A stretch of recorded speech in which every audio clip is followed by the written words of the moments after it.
Bala tentara yang ditempatkan di Timur Tengah dilaporkan saat ini semakin meningkat.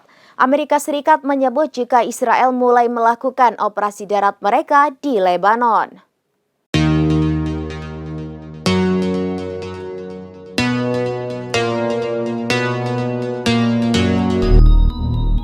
Bala tentara yang ditempatkan di Timur Tengah dilaporkan saat ini semakin meningkat. Amerika Serikat menyebut jika militer Israel mulai melakukan operasi darat mereka di Lebanon.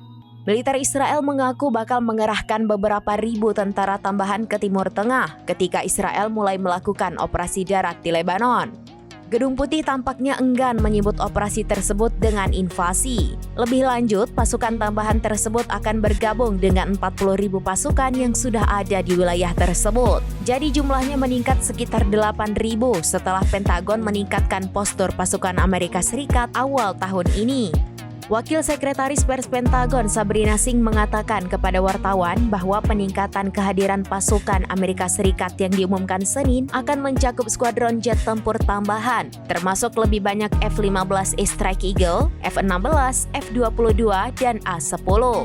Singh mengatakan skuadron baru tersebut awalnya direncanakan untuk menggantikan armada yang ada di wilayah tersebut, tetapi sekarang akan melengkapi armada lainnya. Ia mengatakan pasukan ini tidak dikerahkan untuk mengevakuasi warga Amerika Serikat dari wilayah tersebut. Departemen Luar Negeri telah memperingatkan warga Amerika Serikat agar tidak bepergian ke Lebanon atau Israel, tetapi sejauh ini belum memerintahkan evakuasi apapun. Pada Senin 30 September 2024, pejabat Amerika Serikat mengatakan Israel tampaknya siap untuk melancarkan invasi tetapi tidak mengetahui rincian pasti dari rencana tersebut.